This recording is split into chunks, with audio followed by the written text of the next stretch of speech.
அன்புரிய தேவ பிள்ளைகளே, பாஸ்கா காலத்தின் 4வது ஞாயிறை கொண்டாட நாம் கூடியிருக்கிறோம். வழக்கமாக ஒவ்வொரு ஆண்டும் பாஸ்கா காலத்தின் 4வது ஞாயிறு நல்லாயன் ஞாயிறு என்று அழைக்கப்படுகிறது.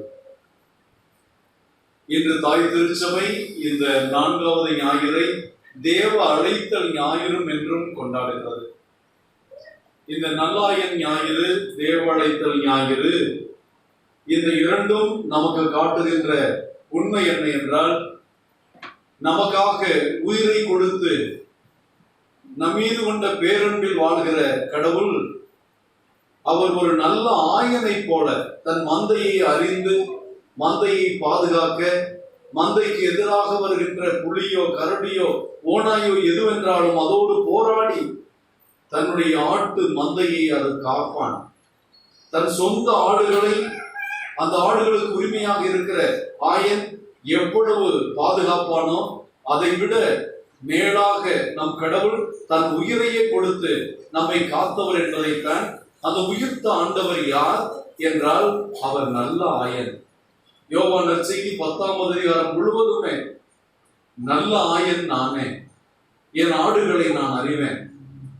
15வது அதிகாரம் 17, 18 இன்னும் 11 இந்த 4 வசனங்களிலும் அவர் சொல்கிறார், என் ஆடுகளுக்காக நான் உயிரை கொடுப்பேன், என் ஆடுகளுக்காக நான் உயிரை கொடுக்கும் அளவுக்கு பாதுகாப்பேன், அவர் தான் உயிரை கொடுப்பேன் என்று 4 முறை சொல்லுகிறார். ஆக நல்ல ஆயன் இயேசு என்பதை நாம் புரிந்து கொண்டால், அந்த நல்ல ஆயன் ஆடுகளை மேய்க்கிறார் என்றால் நாம் அவருடைய ஆடுகள். நம்மை நோயிலிருந்து, பேயிலிருந்து, பிரச்சனையிலிருந்து காப்பதற்காக அவர் எவ்வளவு ஆர்வமாக இருக்கிறார், தன் உயிரையே கொடுக்கிற அளவிற்கு ஆர்வமாக இருக்கிறார் என்பதை நாம் புரிந்து கொள்வோம். ஆக இயேசுவின் இரக்கத்தை, அவருடைய ஆதரவை, அவருடைய பாதுகாப்பை, அவருடைய கருணையை புரிந்து கொள்வது நல்லாயன் ஞாயிறினுடைய முக்கியமான கருத்து. 2வது, தேவ அழைத்தல் ஞாயிறை கொண்டாடுகிறோம். இயேசு நல்லாயன் என்றால் நீங்களும் நானும் நல்ல ஆயர்களாக மாற அழைக்கப்படுகிறோம். எப்படி? பெற்றோர்கள் பிள்ளைகளுக்கு நல்ல ஆயனை போல நல்லதை சொல்லிக் கொடுக்க, முன்மாதிரியாக இருக்க, அவர்களுக்காக தியாகம் செய்ய, அவர்களை பாதுகாக்க, தங்களையே அவர்களுக்காக தியாகம் செய்ய அழைக்கப்பட்டவர்கள். குருக்களும் ஆயர்களும் துறவிகளும் முழுநேர பணியாளர்களாக, எப்படி ஆயன் இரவிலே ஆடுகளை பாதுகாக்க ஆட்டு மந்தையோடு இருப்பான், பகல் வேளையில் ஆடுகளை மேய்ச்சலுக்கு கூட்டி போவான், நீர்நிலைகளுக்கு அழைத்து செல்வான், அதுபோல 24 மணி நேரமும் முழு பணியாற்ற தங்கள் வாழ்க்கையே நல்ல ஆயனாக தியாகம் செய்து கொண்டவர்கள். ஆக ஆயர்கள், குருக்கள், துறவிகள், கிறிஸ்தவ பொதுநிலையினராகிய நாம் ஒவ்வொருவரும் இந்த நல்ல ஆயனுக்குரிய பண்போடு இருக்கிறோமா? அந்த பண்பு, அந்த அழைப்பு நமக்கு கொடுக்கப்பட்டிருக்கிறது. நாம் பீடத்திலே பார்க்கிறோம், இன்று தேவ அழைத்தல் ஞாயிறு என்று நாம் மறை மாவட்டத்திலிருந்து நமக்கு அனுப்பி இருக்கிறார்கள். இந்த தேவ அழைத்தல் நம் குடும்பங்களிலே குருக்கள், கன்னியர்கள், துறவரத்தார் உருவாக மட்டுமல்ல, நாம் நல்ல கிறிஸ்தவர்களாக, நல்ல தகப்பனாக, நல்ல தாயாக, நல்ல இளைஞனாக, நல்ல பக்தியுள்ள கிறிஸ்தவர் குழந்தையாக, கிறிஸ்தவ பிள்ளைகளாக மாற நாம் அழைக்கப்பட்டிருக்கிறோம். அந்த அழைப்பை நாம் எப்படி ஏற்று நம்மிடம் அந்த நல்லாயனுக்குரிய வாஞ்சை, கடவுளோடும் பிறரோடும் உள்ள உறவு, ஒருவரை ஒருவர் அறியும் அன்பு நம்மிடம் இருக்கிறதா என்று பார்ப்போம்.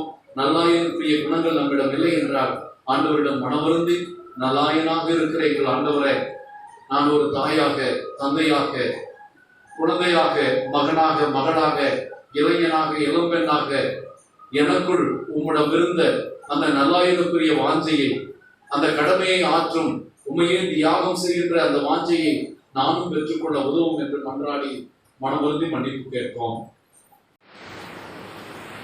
எல்லாம் வல்ல இறைவனிடமும்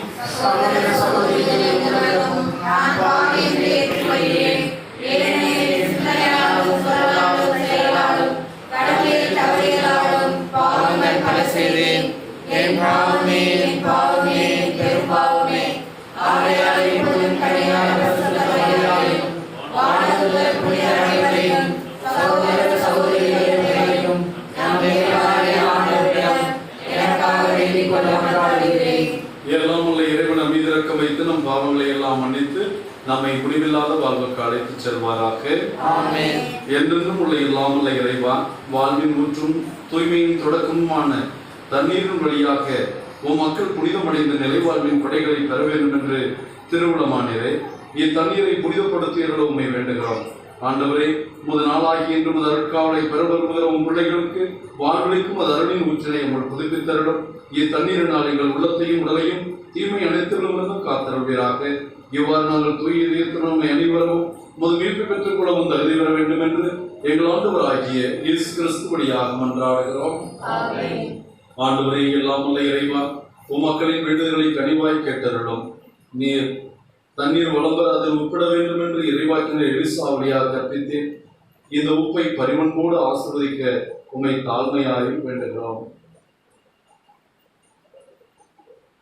ஆண்டவரே, உப்பு கலந்த இத்தண்ணீர் தெளிக்கப்படும் இடமெல்லாம் தீயோனின் தாக்குதலைத்தும் தோல்வியுறச் செய்வீராக.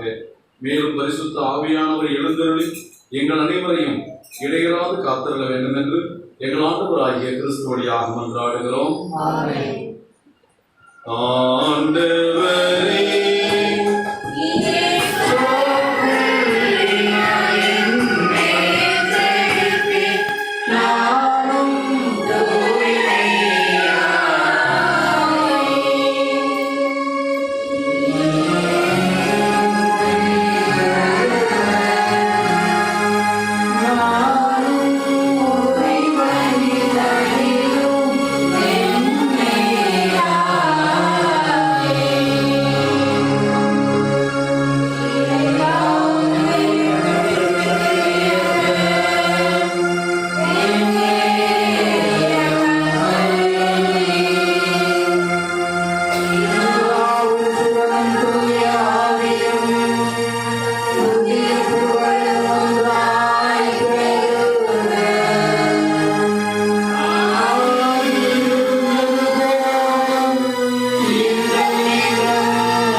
இறைவன் நம் மீது இரக்கம் வைத்து நம் பாவங்களை எல்லாம் மன்னித்து நாம் பங்கெடுக்கும் இந்த நல்லாயன் திருப்படி வழியாக நம்மை முடிவில்லாத வாழ்வுக்கு அழைத்து செல்வாராக. Amen.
பிறந்த நாளை கொண்டாடுகிறேன்.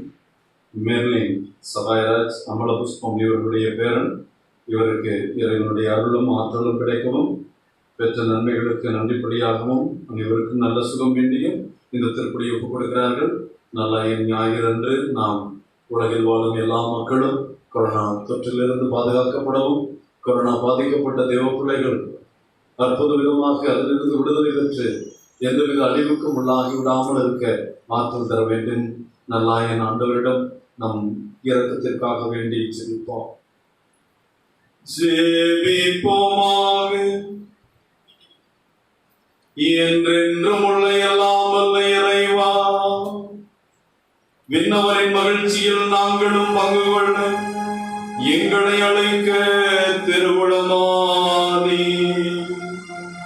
அதனால் நல்லாயராகிய கிறிஸ்து துணிவோடு முன்னரே சென்றுள்ள இடத்துக்கு பணிவுள்ள மந்தையாகிய நாங்களும் வந்து சேர்வோமாக. உமோடு பரிசுத்த ஆவியின் ஐக்கியத்தில் இறைவனாய் என்றென்றும் வாழ்ந்து ஆட்சி செய்கிற ஆண்டவரும் நிர்வாகமாகிய இயேசு கிறிஸ்து வழியாக உம்மை மன்றாடுகிறோம்.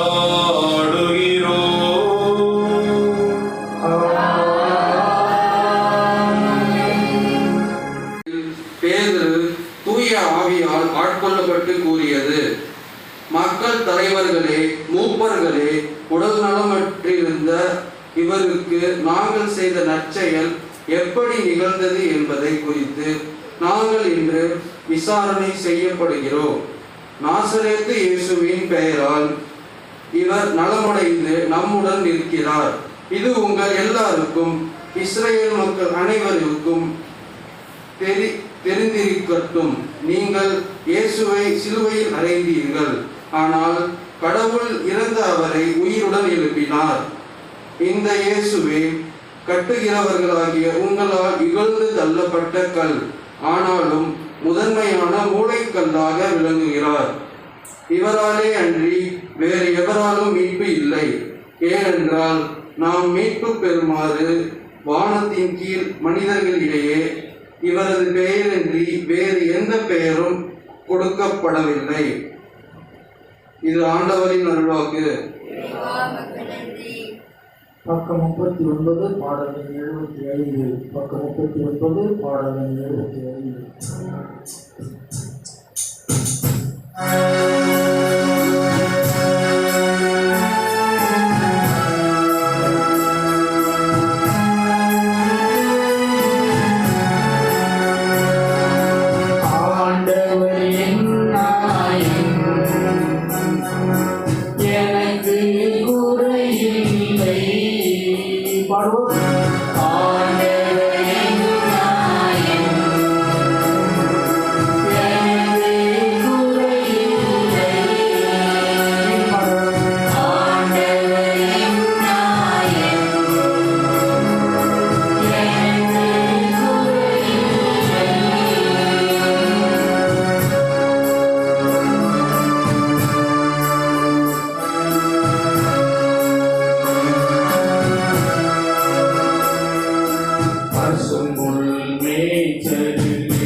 நாயன். பாடுவோம். நேரிய வழியில் வழி நடத்தி செல்கின்றார் ஆண்டவரின் நாயன்.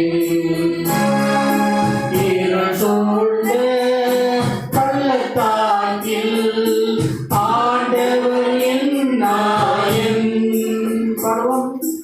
இருள் சூழ்ந்த பள்ளத்தாக்கில் ஆண்டவரின் நாயன்.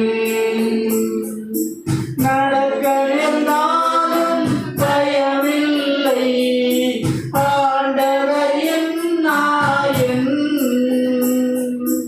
நடக்க நேர்ந்தாலும் பயமில்லை ஆண்டவர் என் நாயன். என்னோடு இருக்கின்றார் ஆண்டவர் என் நாயன். ஏனெனில் என்னோடு இருக்கின்றார் ஆண்டவரின் நாயன். ஆண்டவரின் நாயன். எனக்கு குறையில்லை. ஆண்டவரின் நாயன். எனக்கு குறையில்லை.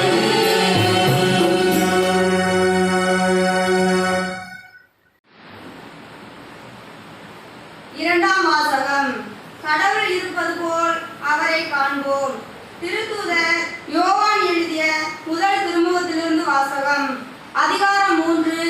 இறைவனின் உயிருள்ள வார்த்தைகள் 1 முதல் 2 இறுதியாக. அன்புக்குரியவர்களே, நம் தந்தை நம்மிடம் எத்தனை அன்பு கொண்டுள்ளார் என்று பாருங்கள். நாம் கடவுளின் மக்கள் என அழைக்கப்படுகிறோம். கடவுளின் மக்களாகவே இருக்கிறோம். உலகம் அவரை அறிந்து கொள்ளாததால் தான் நம்மையும் அறிந்து கொள்ளவில்லை. என் அன்பார்ந்தவர்களே, இப்போது நாம் கடவுளின் பிள்ளைகளாய் இருக்கிறோம்.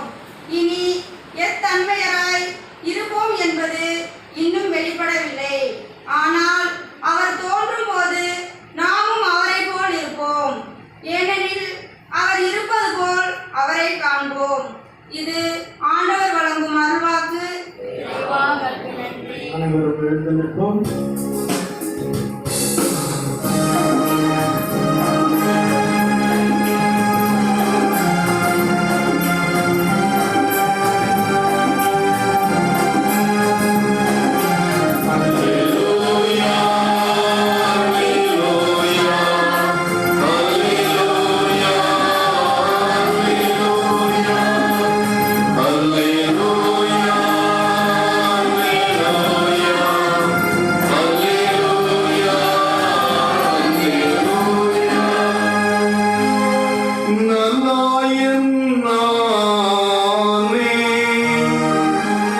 நானும் என் நாடுகளை அறிந்திருக்கிறேன். என் நாடுகளும் என்னை அறிந்திருக்கின்றன என்கிறார் ஆண்டவர். அல்லேலூயா.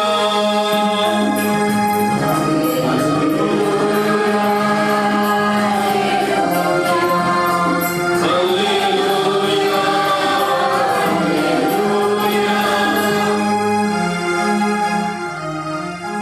ஆண்டவர் உங்களோடு இருப்பாராக.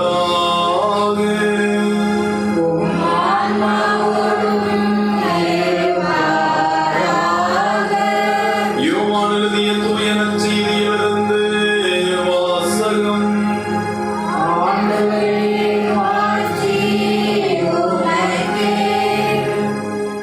அதிகாரம் 10 இறை வார்த்தைகள் 11 18 முடிய. அக்காலத்தில் இயேசு கூறியது, நல்ல ஆயன் நானே. நல்ல ஆயர் ஆடுகளுக்காக தன் உயிரை கொடுப்பார். கூலிக்கு மேய்ப்பவர் ஓநாய் வருவதைக் கண்டு ஆடுகளை விட்டு ஓடி போவார். ஏனெனில் அவர் ஆயரும் அல்ல, ஆடுகள் அவருக்கு சொந்தமும் அல்ல. ஓநாய் ஆடுகளை பற்றி இழுத்து கொண்டு போய் மந்தையை சிதறடிக்கும். கூலிக்கு மேய்ப்பவர்களுக்கு ஆடுகளை பற்றி கவலை இல்லை. நல்ல ஆயன் நானே. என் தந்தை என்னை அறிந்திருந்தார். நானும் தந்தையை அறிந்திருக்கிறேன். அதுபோல நானும் என் ஆடுகளை அறிந்திருக்கிறேன். என் ஆடுகளும் என்னை அறிந்திருக்கின்றன. அவைகளுக்காக எனது உயிரை கொடுக்கிறேன். இக்கொட்டிலை சேராத வேறு ஆடுகளும் எனக்கு உள்ளன. நான் அவற்றையும் நடத்தி செல்ல வேண்டும். அவையும் என் குரலுக்கு செவிசாய்க்கும். அப்போது ஒரே மந்தையும் ஒரே ஆயனும் என்ற நிலை ஏற்படும். தந்தை என் மீது அன்பு செலுத்துகிறார், ஏனெனில் நான் என் உயிரை கொடுக்கிறேன். அதை மீண்டும் பெற்றுக் கொள்வதற்கே கொடுக்கிறேன். என் உயிரை என்னிடமிருந்து யாரும் பறித்துக் கொள்வதில்லை, நானாகவே அதை கொடுக்கிறேன். உயிரை கொடுக்கவும் எனக்கு அதிகாரம் உண்டு, அதை மீண்டும் பெற்றுக்கொள்ளவும் அதிகாரம் உண்டு. என் தந்தையின் கட்டளைப்படியே நான் இப்படி செய்கிறேன் என்று கூறினார். இது ஆண்டவரின் அருள்வாக்கு.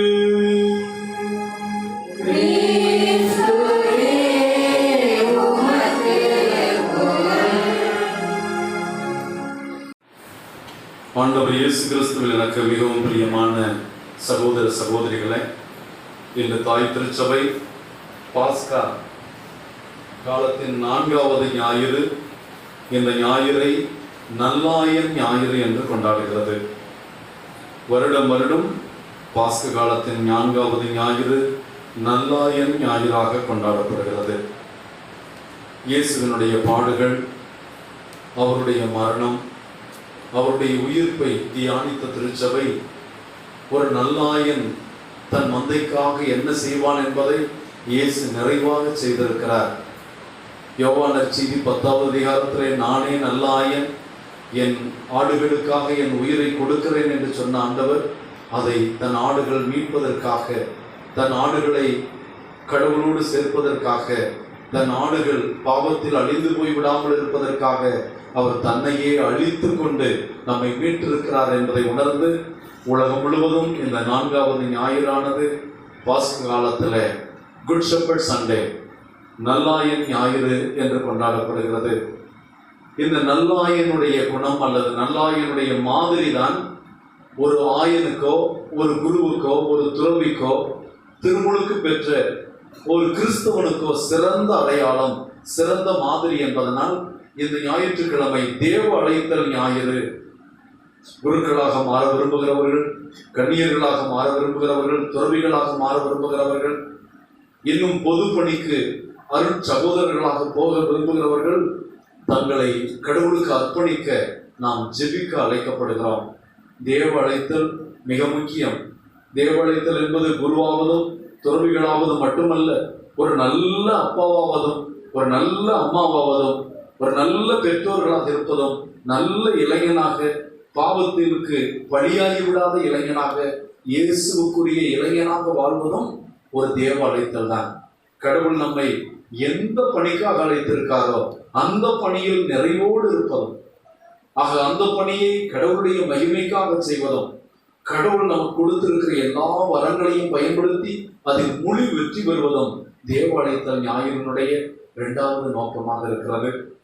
இந்த நல்லாயன் ஞாயிறை கொண்டாடுகிற போது நாம் ஒரு சில உண்மைகளை தெரிந்து கொள்ள வேண்டும்.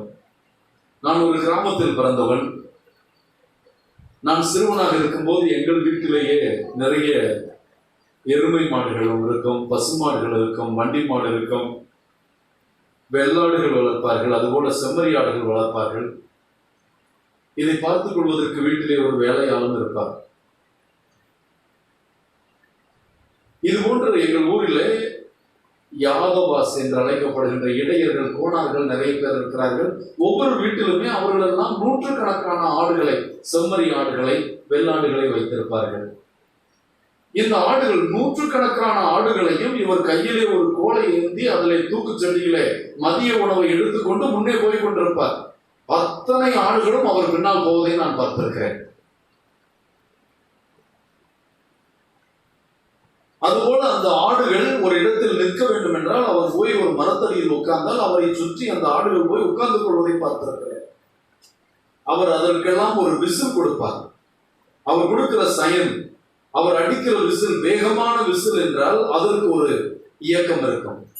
எல்லா ஆடுகளும் வெயிலாகிவிட்டது, வந்து தண்ணீரை குடித்து விட்டு நிழலிலே படுத்திருங்கள் என்பதற்கு அவர் ஒரு விசில் கொடுப்பார். அதுபோல அவரும் அதற்கு முன்னால் செய்வார். அவர் போய் நிலத்திலே துண்டை விரித்துக் கொண்டு படுப்பார். ஆடுகள் தண்ணீரை குடித்து விட்டு அந்த கரையில் வந்து அந்த மரத்தடியில் அதையெல்லாம் இளைப்பார்கள். மறுபடியும் 3 மணிக்கு மேல் அவர் எழுந்து அவர் ஒரு விசில் அடிப்பார். எல்லா ஆடுகளும் மெதுவாக இறங்கி போய் மேய்ச்சல் நிலங்களிலே மேய்ந்து கொண்டிருக்கும். மாலை 5 மணி ஆனவுடன் மறுபடியும் ஒரு விசில் அடித்து விட்டு அவர் பாதையில் நடக்க ஆரம்பிப்பார். எல்லா ஆடுகளும் அவர் பின்னால் போவதை நான் பார்த்திருக்கிறேன். நாமும் இப்பொழுதும் கிராமங்களில் இருந்தால் பார்க்கலாம். ஆடுகள் யாரும் ஆடுகளுக்கு கயிறு கட்டுவதில்லை. வெள்ளாட்டிற்கு கயிறு கட்ட வேண்டும். அது மந்தையை தாண்டி ஓடக்கூடியது. திருட்டு ஆடுகள். இந்த வெள்ளாடுகள் அடுத்த வேலியே காலி பண்ணிவிடும். ஒரு ஊர்ல 2 வெள்ளாடு இருந்தா போதும், ஒரு வேலி இருக்காது.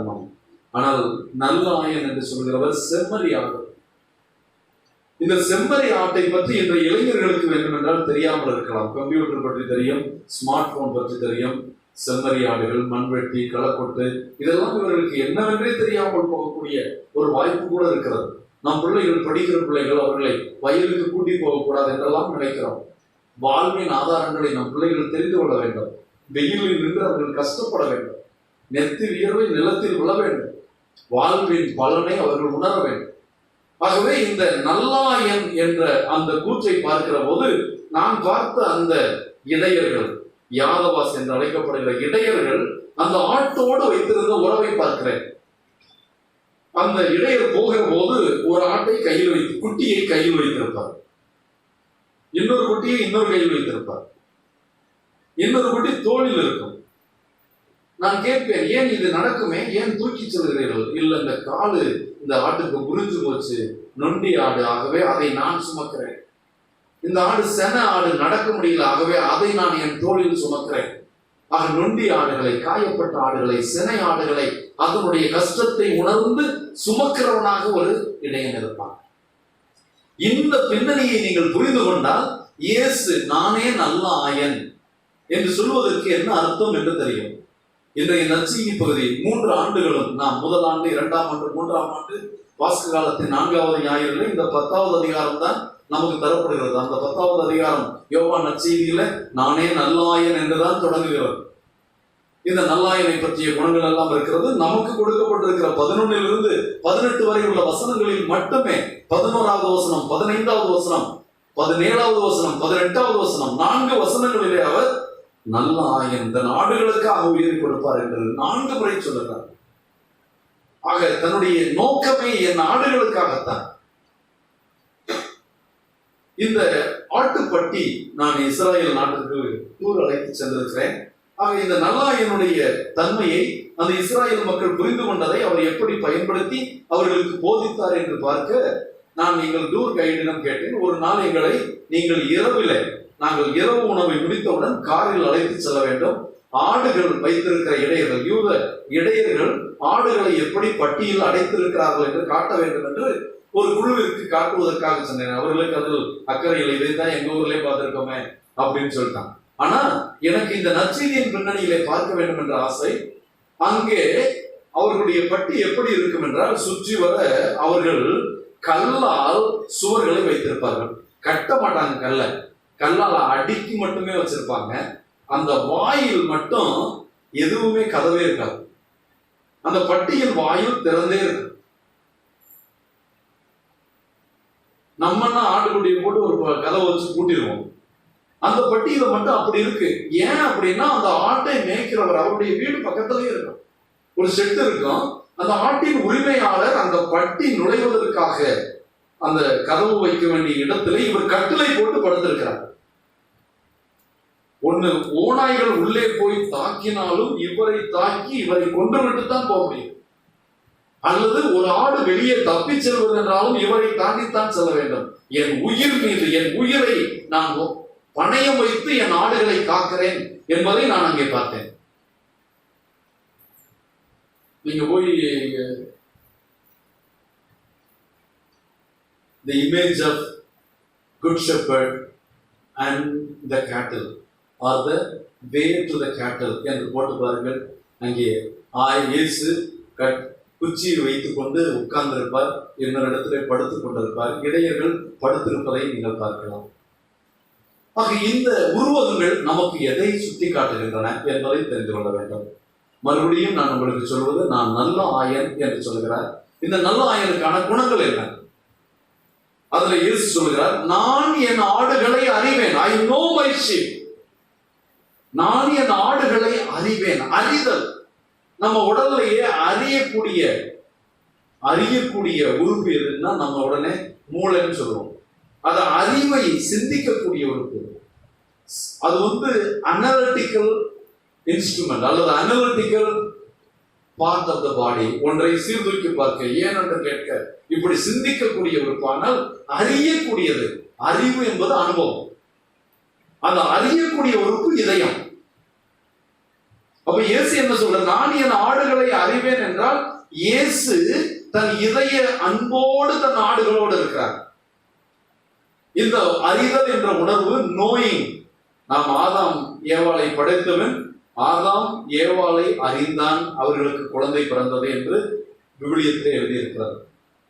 ஆதாம் ஏவாளை அறிந்தான், அவர்களுக்கு குழந்தை பிறந்தது. அந்த அறிதல் என்பது விவிலியத்தின் பின்னணியில எப்படி என்றால், ஒரு கணவன் மனைவிக்கிடையே இருக்கிற நெருக்கமான உறவு போல, ஒருவரை ஒருவர் பரஸ்பரமாக அறிந்த உறவு போல கடவுள் நம்மை அறிந்திருக்கிறார்.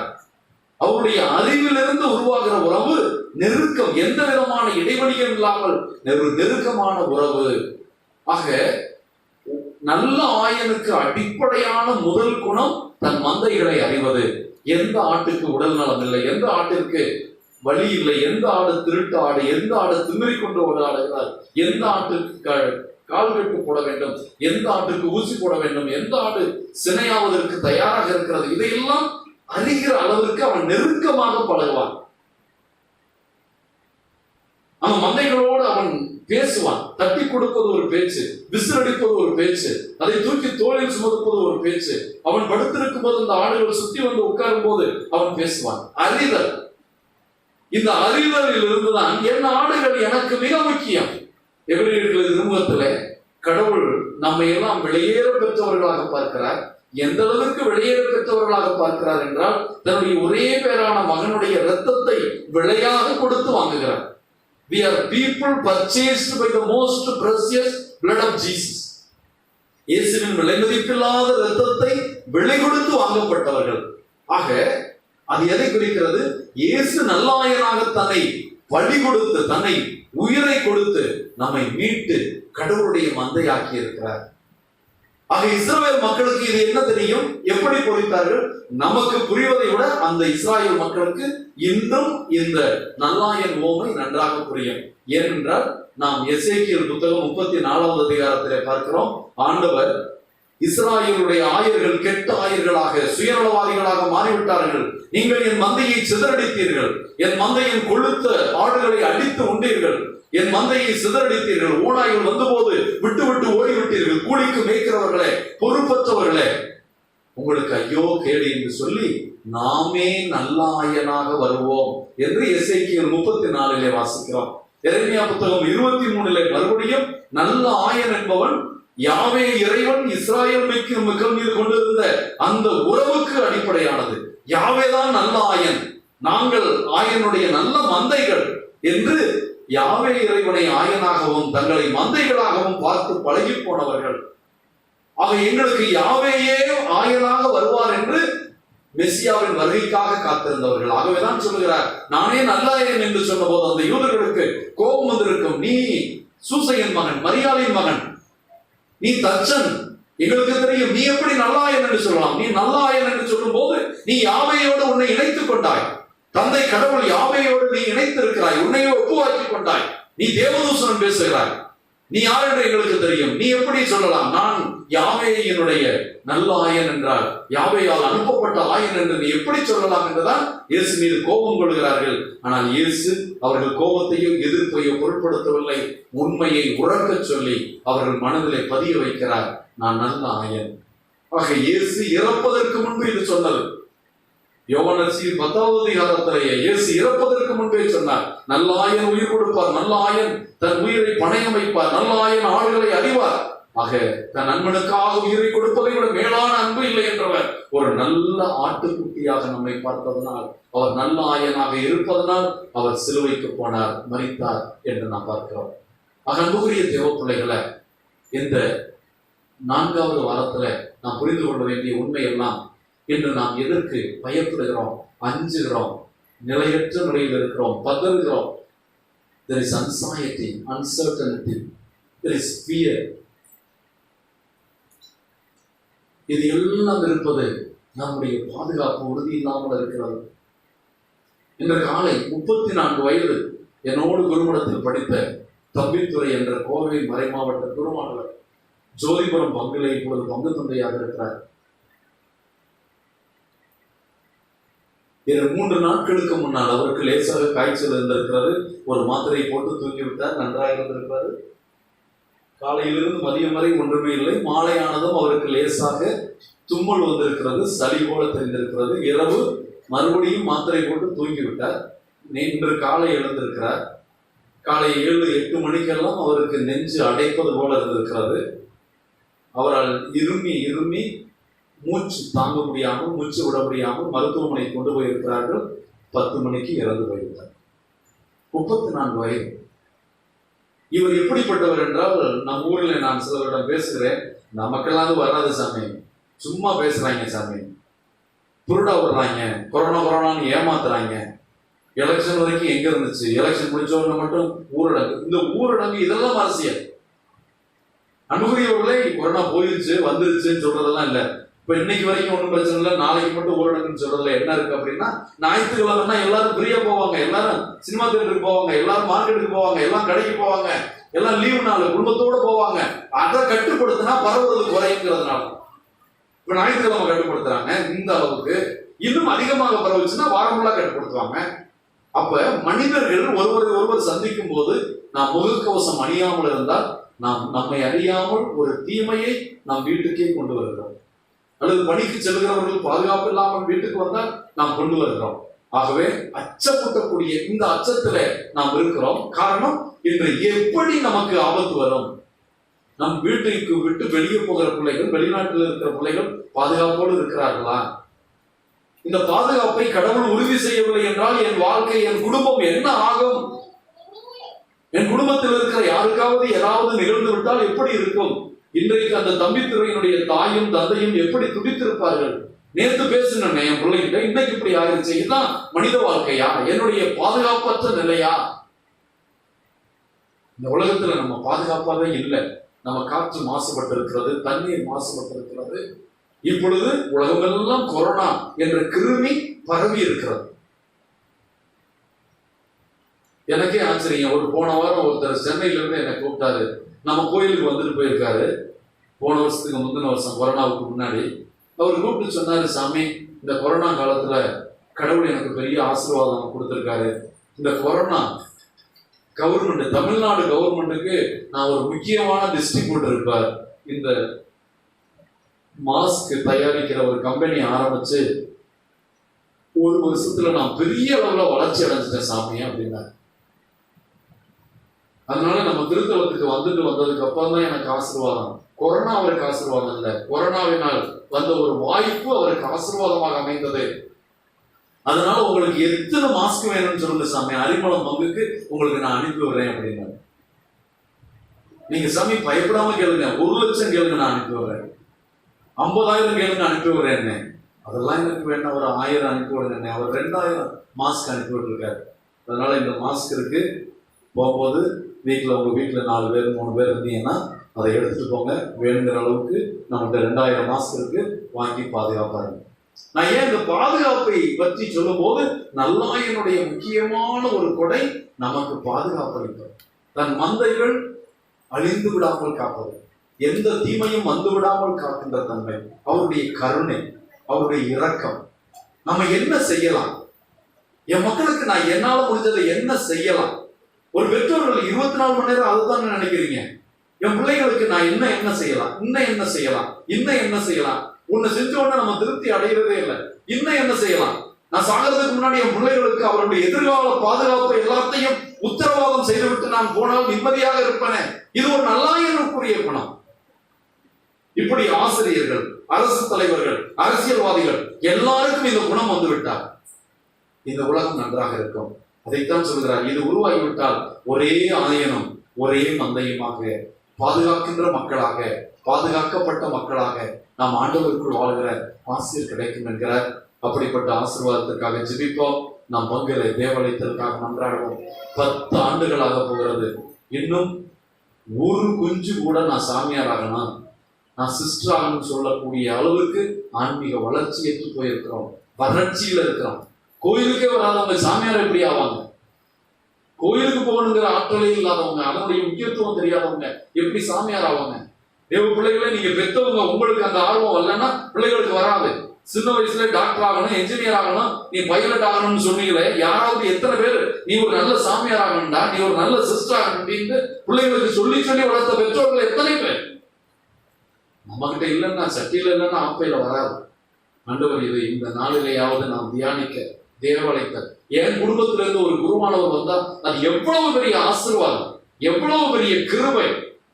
கெட்டழைச்சு போகுதுங்களே நம்ம பிள்ளைங்க, குடிச்சு கும்மாளம் போட்டு வாழ்க்கையில கல்யாணம் பண்ணி, அது குறை சொல்லல, அது ஒரு பெரிய தேவாலயத்தல். திருமண வாழ்வு ஒரு பெரிய கொடை, அதை நான் குறையே சொல்லல.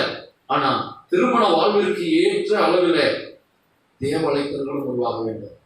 அதுக்காக ஒரு பிள்ளையை பத்தி வச்சுக்கிட்டு இருந்தா எப்படி கொடுக்க முடியும்? நம்ம அந்த 50-50 பிஸ்கட் சாப்பிட மட்டும் தெரியக்கூடாது, நம்ம பெத்த பிள்ளைங்களையும் 50-50 ஆண்டவர் கொடுக்க தெரியும்.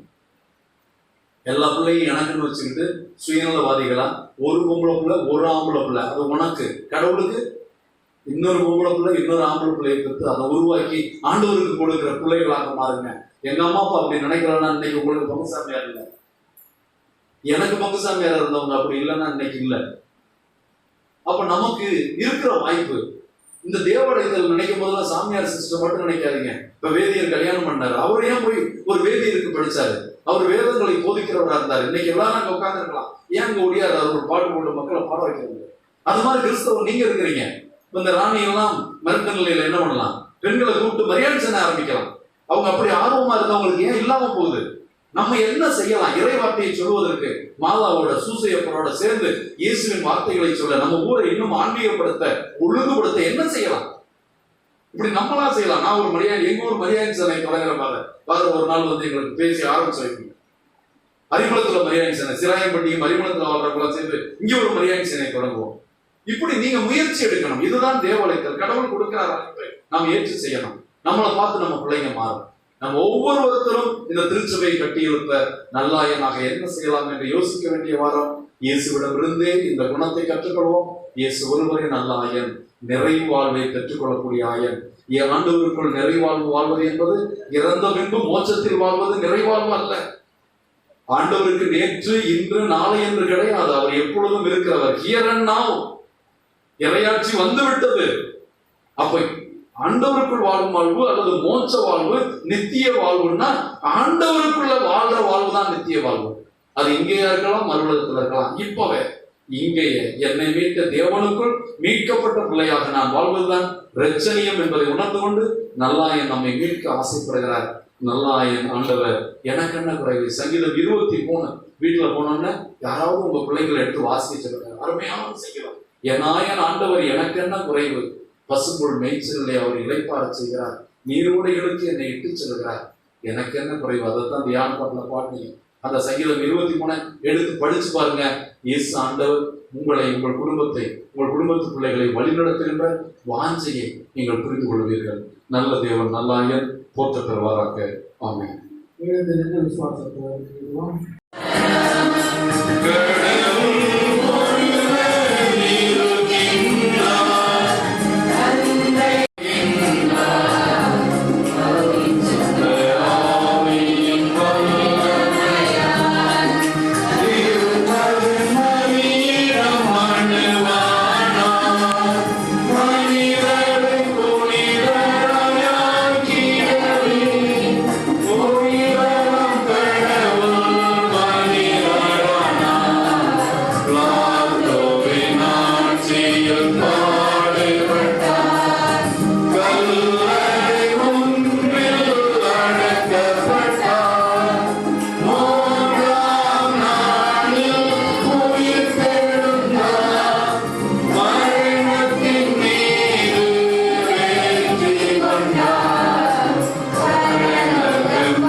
பிள்ளைகளையும் மட்டுமல்ல, உன் குடும்பத்தையும் உன் வாரிசுகளையும் நான் என் கரங்களில் வைத்து ஆசீர்வதிக்கிறேன் என்று சொல்கிறவர். உனக்காக என் உயிரையே கொடு, உன் குடும்பத்தில் இருக்கிற ஒவ்வொருவரும் எனக்கு விளையாட பெற்றவர்கள் என்று சொல்லி நமக்கு ஆற்றலும் உறுதியும் தருகிறவர். நான் உன்னோடு இருந்து உன்னை காப்பேன், நான் உன்னை கைவிட மாட்டேன், உன்னை திக்கற்றவரை விடமாட்டேன் என்று சொல்கிற ஆண்டவர். நம் திருச்சபை தலைவர்கள், நம்முடைய திருத்தந்தை ஆயர்கள், குருக்கள், துறவிகள் ஒவ்வொருவரும் இந்த கொரோனாவிலிருந்து பாதுகாக்கப்படவும், திருச்சபை தொடர்ந்து நற்செய்தி பணியாற்றுவதில் முன்னுக்கு இருக்கிற பொதுநிலையினர் அனைவரும், பேதியர்கள் அனைவரும் ஆசீர்வதிக்கப்படவும், பங்கு பிள்ளைகள் ஒவ்வொருவரும் நான் என்ன செய்யலாம், என் குடும்பத்திற்கு நான் எப்படி ஒரு நல்ல ஆயனாக இருக்கலாம், என் பங்கு பேரவையில் இருக்கிற ஒவ்வொருவரும் நான் எப்படி ஒரு நல்ல ஆயனை போல என் பங்கின் வளர்ச்சிக்காக என்னையே அர்ப்பணிக்கலாம், என்னையே தியாகத்தோடு கொடுக்கலாம். ஒவ்வொரு ஞாயிற்றுக்கிழமையும் திருப்பலிக்கு வராத பிள்ளைகளை கொண்டு வருவதற்கு, என் ஊரை சேர்ந்த பிள்ளைகள் கோயிலுக்கு வருவதற்கு நான் என்ன செய்யலாம், நான் என்ன முயற்சி எடுக்கலாம். நான் சொன்னால் என்ன சொல்வார்கள், என்னை கிண்டல் செய்வார்கள், பயமில்லை, எனக்கு வெட்கமில்லை. ஆண்டவரிடம் கூட்டி வருவது ஆண்டவர் எனக்கு கொடுத்திருக்கிற மாபெரும் கொடை, அதை நான் செய்வேன் என்ற உறுதிப்பாட்டை எடுக்கிற பிள்ளைகளாக, நம் பிள்ளைகளை ஆண்டவரிடம் ஒப்புக் கொடுக்கிற பிள்ளைகளாக, நல்லாயிரம் ஒப்புக் கொடுத்த பிள்ளைகள், படிப்பிலும் ஞானத்திலும் சிறந்து ஆண்டவருக்கு பிரியமான பிள்ளைகள், ஆண்டவருடைய கரங்களிலே அரச மகுடமாய் மணிமகுடமாய் சிறப்பிப்பார்கள் என்பதை உணர்ந்து நல்லாயின் ஆகிய ஆண்டவர் நம் பங்கிலிருந்து தேவாலயத்தை உருவாக்கவும், புதிய குருக்களையும் புதிய அருட்சகோதரிகளையும் அருட்சகோதரர்களையும் இந்த பங்கிலிருந்து சிறிய பங்கென்றாலும் நிறைய குருக்கள் வந்த பங்காக ஒரு நாள் இதை உருவாக்கி ஆசீர்வதிக்க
அன்புமிக்கவர்களே, உங்களுடையதும் என்னுடையதுமான இந்த திருப்பலி எல்லாம் தந்தையாகிய கடவுளுக்கு ஏற்றதாக மொழி ஜெபியுங்கள்.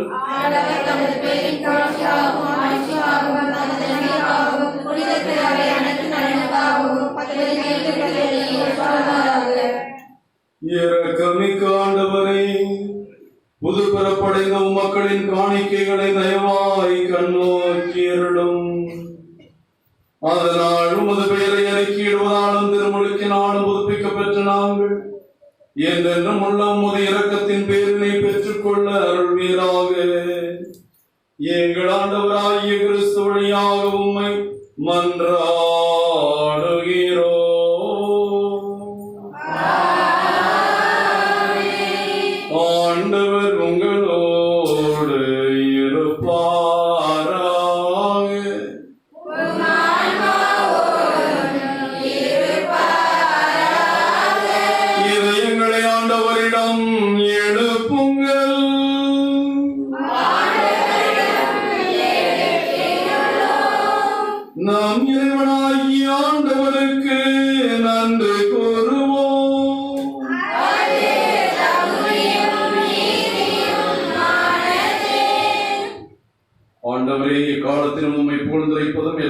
எல்லாவற்றுக்கும் மேலாக எங்கள் பாஸ்காவாகிய கிறிஸ்து பலியான இக்காலத்தில் என்ன உறுதியாக உம்மை வாழ்த்தி போற்றுவதும் விண்ணரசின் கதவுகள் மெய்யாகவே தகுதியும் நீதியுமாகும் எங்கள் கடமையும் மீட்புக்குரிய செயலுமாகும்.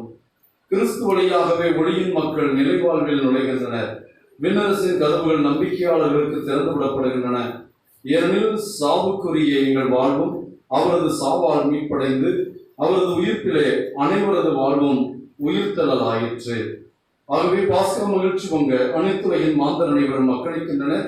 அவ்வாறே ஆற்றல் மிக்கோரும் அதிகாரம் கொண்ட தூதர்களும் மது ஆட்சியை புகழ்ந்து பாடி முடிவின்றி ஆர்ப்பரித்து ஒரே குரலாய் சொல்வதாவது: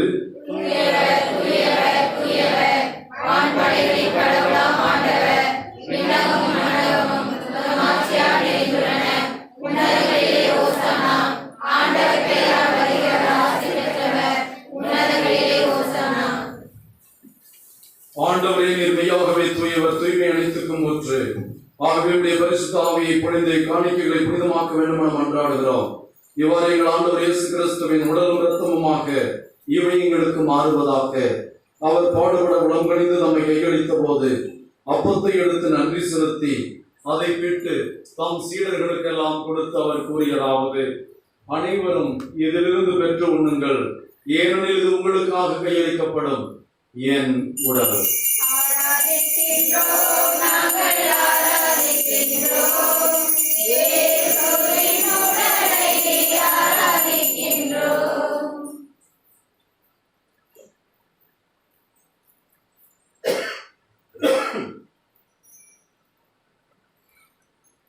அவ்வண்ணமே இரவு விருந்தை அருந்திய பின் கிண்ணத்தை எடுத்து தந்தையாகிய கடவுளுக்கு நன்றி செலுத்தி தம் சீடர்களுக்கெல்லாம் கொடுத்தவர் கூறியதாவது: அனைவரும் இதிலிருந்து பெற்று பருகுங்கள், ஏனெனில் இது புதிய நிலையான உடன்படிக்கைக்குரிய என் இரத்தத்தின் கிண்ணம். இது பாவ மன்னிப்புக்கென்று உங்களுக்காகவும் பலருக்காகவும் சிந்தப்படும். இதை என் நினைவாக செய்யுங்கள்.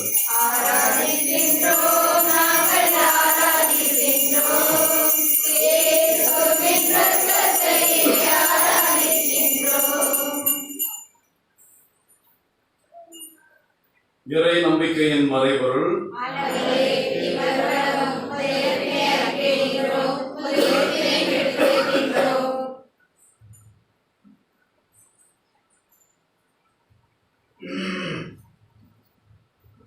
ஆகவே ஆண்டவரை, நாங்கள் கிறிஸ்துவின் இறப்பையும் உயிர்ப்பையும் நினைவு கூர்ந்து வாழ்வதன் அப்பத்தையும் மீட்பளிக்கும் கிண்ணத்தையும் ஒப்புக் கொடுக்கிறோம்.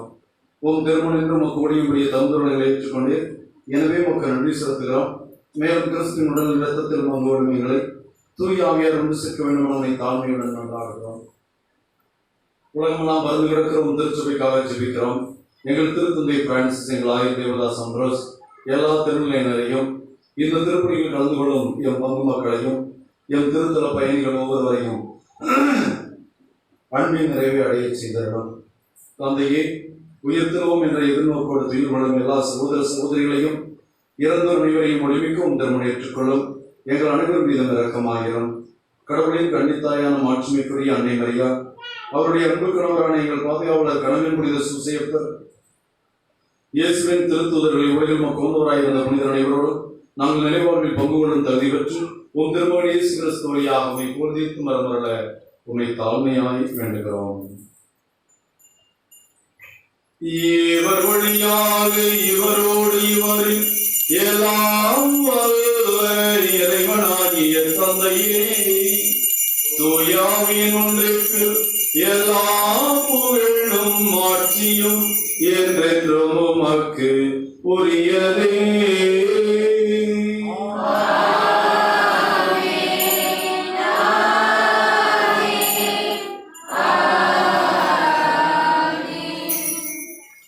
மீட்பெருங்கடலையால் கற்பிக்கப்பட்டு தெய்வப்படி தனியால் பயிற்சி பெற்றுள்ள நாம் நம் ஆண்டவர் கற்பித்த ஜெபத்தை உருக்கமாக ஜெபிப்போம்.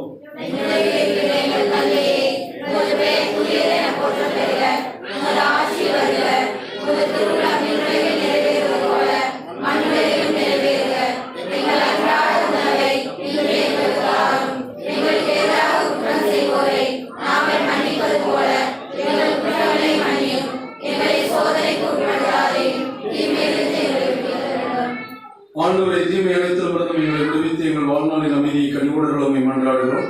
உமது இரக்கத்தின் உதவியால் நாங்கள் பாவத்திலிருந்து எப்போதும் விடுதலை நடக்கும் என்ற நலமாய் இருப்போமாக. நாங்கள் எதிர்நோக்கி இருக்கும் பேருந்தத்துக்காகவும் எங்கள் ஆண்டவராய் இயேசு கிறிஸ்துவின் வருகைக்காகவும் காத்திருக்கின்றோம். ஆண்டவராய் இயேசு கிறிஸ்துவை அமைதியை உங்களுக்கு விட்டுச் சொல்கிறேன், என் அமைதியை உங்களுக்கு அளிக்கிறேன் என்னும் அப்போஸ்தலர்களுக்கு மொழிந்தேன். எங்கள் பாவங்களை பாராமல் உமது திருவையின் நம்பிக்கை கண்ணோக்கி நாங்கள் மீது கொண்டிருக்கிற இரக்கத்தின் பலனாக எங்களுக்கும் எங்கள் குடும்பங்களுக்கும் எம் பங்கிற்கும் ஒற்றுமையும் அமைதியும் அளித்திடத்தோடு கொள்வீராக. என்றென்றும் வாழ்ந்து ஆட்சி செய்கின்றவர் நேரே. ஆண்டவர் இயேசு கிறிஸ்துவின் அமைதி உங்கள் அனைவரோடும் இருப்பதாக. ஒருவருக்கொருவர் கிறிஸ்துவின் அமைதியை அறிவித்துக் கொள்வோம். அமைதி.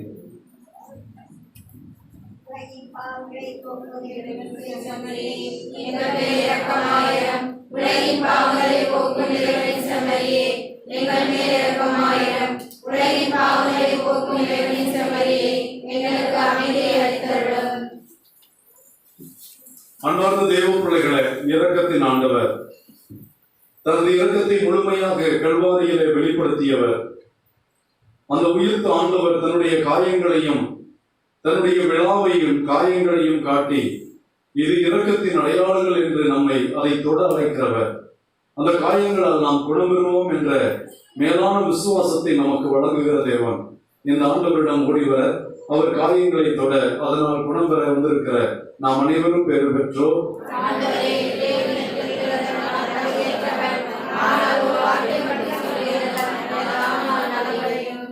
கிறிஸ்துவின் திருவுடலும் திருரத்தமும் உட்கொள்ளும் எனக்கு உங்களுக்கும் நித்திய வாழ்வளிப்பதாக.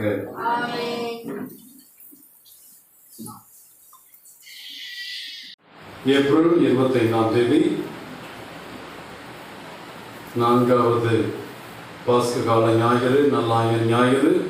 இன்று நாளை ஞாயிற்றுக்கிழமை புனித மார்க் நற்செய்தியாளருடைய திருநாள். ஏப்ரல் 28 புனித பீட்டர் ஷார்னல் அருள்பணியாளர் மறைசாட்சியின் திருநாள். மான்ஃபோர்ட் நகர் புனித லூயி மான்ஃபோர்ட் லூயி மரிய கிரென்யோன் அருள்பணியாளர் திருநாள். ஏப்ரல் 29 சியனா நகர் புனித கேத்தரின் கன்னி மறை வல்லுநர் திருநாள். ஏப்ரல் 30ஆம் தேதி புனித 5ஆம் பயஸ் திருத்தந்தையின் திருநாள். மே 1ஆம் தேதி தொழிலாளர் புனித யோசேப்பின் திருநாள். புனித சூசையப்பனுடைய உழைப்பாளர்களின் பாதுகாவலர் தின விழா. எழுந்து நின்று இறைவனுக்கு நன்றி செலுத்துவோம்.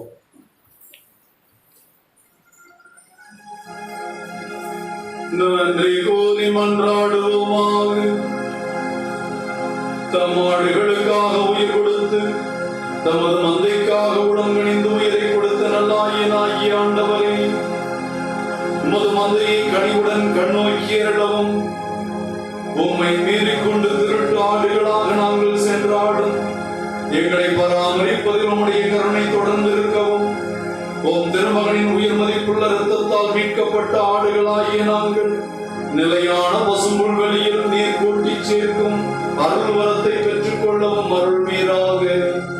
எங்கள் ஆண்டவராகிய கிறிஸ்து வழியாக உம்மை மன்றாடுகிறோம்.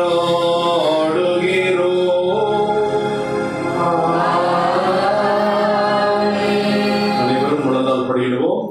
கடவுளின் புனித சூசையப்பர் புதிய ஆலயத்துக்கான ஜெபம். வானக தந்தையே, அறிவுளம் கனவின் புனித சூசையப்பர் பையன் மீதும் அருள் தலத்தின் இறை மக்கள் மீதும் பொழிவு வரும் உடைய கிருபைக்காகவும் ஆசீர்வாதத்திற்காகவும் நன்றி கூறுகிறோம். இவ்வருள் தலத்தில் மக்கள் கட்ட விரும்பும் புதிய ஆலயத்திற்கான வேண்டுதலுடன் அது குறித்த அச்சம் பயத்துடன் உம் திருமுன் நிற்கின்றோம். இது எங்களோடும் என் பொதுமக்கள் இந்நாள் வரை உடனிருந்து வந்துள்ளதும் இனியும் உடனிருப்பீர் என்ற உறுதியான இறை நம்பிக்கையும் எங்களை கலக்கமின்றி நம்பிக்கையுடன் புதிய ஆலய பணியில் ஈடுபட தூண்டுகிறது. நீர் எங்களுடன் இருந்து எங்களை வழிநடத்தி என் பங்கிற்கு கட்டித்தரப்போகும் அழகானதொரு ஆலயத்திற்காக உம்மை போற்றி புகழ்கின்றோம். உம்மை பிரிந்து எங்களால் எதுவும் செய்ய இயலாது. உம்மால் எல்லாம் கூடும் என்று விசுவசிக்கிறோம். வானக தந்தையே, வானமே கொள்ள முடியாத இறைவா, அறிமுகம் கனவின் புனித சூசையப்பர் அருட்தலத்தில் எம் மத்தியில் குடிகொள்ள வந்தருளும். நீர் எம் மத்தியில் உருவாக்கப் போகும் புதிய ஆலய பணியின் மீது ஒரு திருக்கரம் இருப்பதாக. நன்மனத்தோரை பலப்படுத்தி ஆலய பணிக்கு உதவும் தாராள உள்ளத்தோரை மேம்படுத்தும். நீர் ஆலயத்தை கட்டி எழுப்பியர்களும் ஆண்டவருக்கும் அவரது வளர்ப்பு தந்தை கணவன் புனித சூசையப்பருக்கும் வீடு கட்டும் இம்மக்களின் வீடுகளை கட்டி எழுப்பும். ஏழை மக்கள் நாங்கள் இயேசுவே, ஏழை மக்கள் நாங்கள் கட்டும் இறையெல்லாம் கணவன் புனித சூசையப்பருமது வளர்ப்பு தந்தை வழியாக நீரியம் இந்திய நாட்டையும் தமிழகத்தையும் வருங்கால பங்கு மக்கள் மற்றும் பக்தர்களையும் ஆசிர்வதிக்கும் இல்லமாக்கும். இந்த புதிய ஆலய பணி இறைவன் எனக்கும் என் குடும்பத்திற்கும் வழங்கும் இறைவனின் படையினை உணர்ந்து தாராள உள்ளத்துடன் உதவ எங்களை தூண்டியர்களும். புதிய ஆலயத்திற்கு எனது காணிக்கை என் குடும்பத்தின் காணிக்கை என்று ஒரு வளர்ப்பு தந்தை கணவன் புனித சூசையப்பர் ஆலயப்பணி உடல்நிலைப்பை வழங்கவும் அனைவரும் முன்வர அருள்தாரும். எங்கள் ஆண்டவரும் உன் திருமகனுமான இயேசு கிறிஸ்து வழியாக மன்றாடுகிறோம். இயேசுக்கே புகழ், இயேசுக்கே நன்றி. மரியே வாழ்க. அறிவளம் கணவன் புனித சூசையப்பரை எங்களுக்காக வேண்டிக் ஆண்டவர் உங்களோடு இருப்பாராக.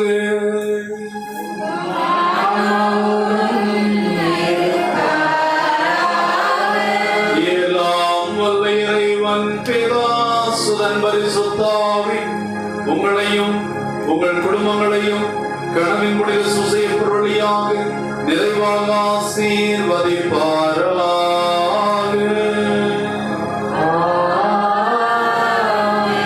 நல்லாயனாகிய நம் ஆண்டவருடைய பாதுகாப்பும் அருளும் நம்மோடும் நம் மக்களோடும் கொரோனாவில் பாதிக்கப்பட்டிருக்கிற எல்லா மக்களுக்கு பாதுகாப்பாக இருக்கும் என நம்பிக்கையில் வாழ சென்று வாழுங்கள். திருப்பணி நிறைவேறிற்று. அல்லேலூயா, அல்லேலூயா. இறைவனுக்கு நன்றி. அல்லேலூயா, அல்லேலூயா.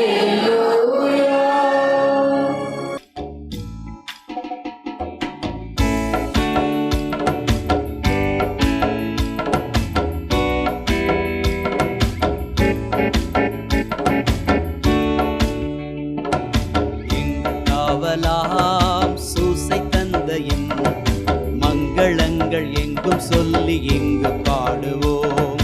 மங்களங்கள் எங்கும் சொல்லி இங்கு பாடுவோம். செங்கை அதிலே தங்க புஷ்பம் தங்க கோலை ஏந்திடும். செங்கை அதிலே தங்க புஷ்பம் தங்க கோலை ஏந்திடும். எங்கள் காவலாம் சூசை தந்தையின் மங்களங்கள் எங்கும் சொல்லி இங்கு பாடுவோம்.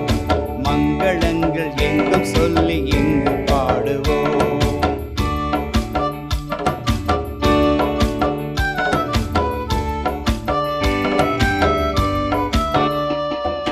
கன்னி தாயாரின் பத்தானியல்லோ, கன்னி தாயாரின் பத்தானியல்லோ, உன்னதமார் பெருமாட்சி உற்ற பாக்கியனே, உன்னதமார் பெருமாட்சி உற்ற பாக்கியனே.